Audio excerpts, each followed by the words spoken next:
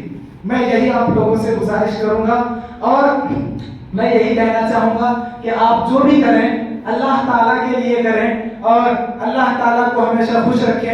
اگر رب خوش ہوگا آپ کا دن اچھا جائے گا, آپ کو کوئی پرابلم نہیں آئے گی, آپ کسی بھی چیز سے محروم نہیں ہوں گے. ایک انسان تھا, وہ انسان بوڑھا ہو گیا تھا, تو اس سے کسی نے پوچھا کہ what is the secret of your health, کہ مطلب تمہاری ہیلتھ کا سیکرٹ کیا ہے, تم جو اتنے ہیلتھی ہو, اتنا اولڈ ایج ہو کے بھی, اس کا سیکرٹ کیا ہے, اس کا ریزن کیا ہے کہ آپ اتنے ہیلتھی رہتے ہو.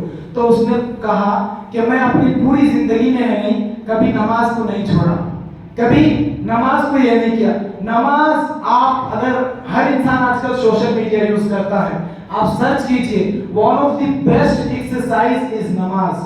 ایک دم بیسٹ ایکسرسائز جو ہے باڈی کے لیے, لوگ جم کرتے ہیں, یہ کرتے ہیں, وہ کرتے ہیں, لیکن بیسٹ ایکسرسائز جو ہے وہ نماز ہے. آپ 5 وقت کی نماز پڑھ لیجئے, آپ کو کسی چیز کی پرابلم نہیں ہوگی, ہر پرابلم کا سلوشن ہے. انشاءاللہ اگر مجھے کسی دن موقع ملا تو میں آپ لوگوں کو اس سلسلے میں بھی 2-4 باتیں بتانے کی کوشش کروں گا.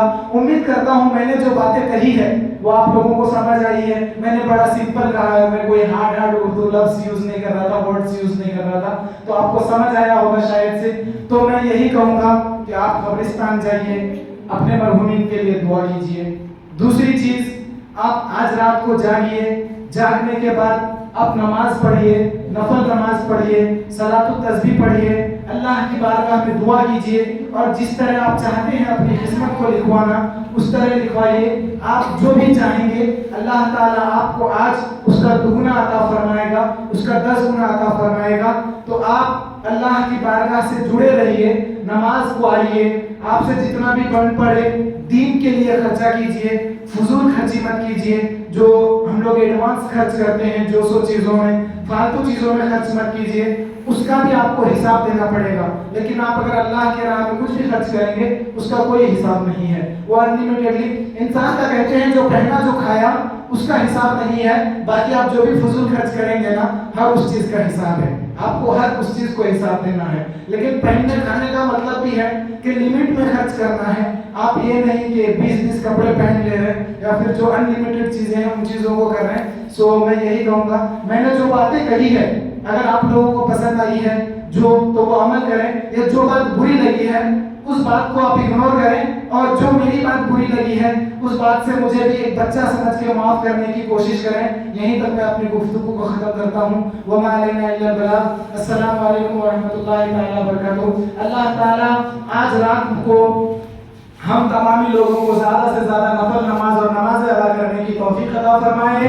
اللہ تعالیٰ ہمارے تمام مرحومین کو جنت الفردوس میں اعلیٰ سے اعلیٰ مقام نصیب عطا فرمائے۔ ہمارے آبا و اجداد کے تمام گناہ صغائر و کبائر کی بخشش عطا فرمائے۔ اللہ تعالیٰ ہم سب کو اچھی زندگی گزارنے کی توفیق عطا فرمائے۔ اللہ ہمارے بال بچوں کو، ہمارے آل اولاد کو دین کی خدمت کرنے کی توفیق عطا فرمائے، اپنے ماں باپ کی خدمت کرنے کی توفیق عطا فرمائے، اپنے ماں باپ کے ساتھ اچھے سلوک کرنے کی توفیق عطا فرمائے، اور جو ماں باپ ہمارے بوڑھے ہو چکے ہیں آل اولاد کو اپنے ماں باپ کے ساتھ اچھا سلوک کرنے کی توفیق رفیق عطا فرمائے۔ وآخر دعوانا ان الحمد للہ رب العالمین برحمتک یا ارحم الراحمین۔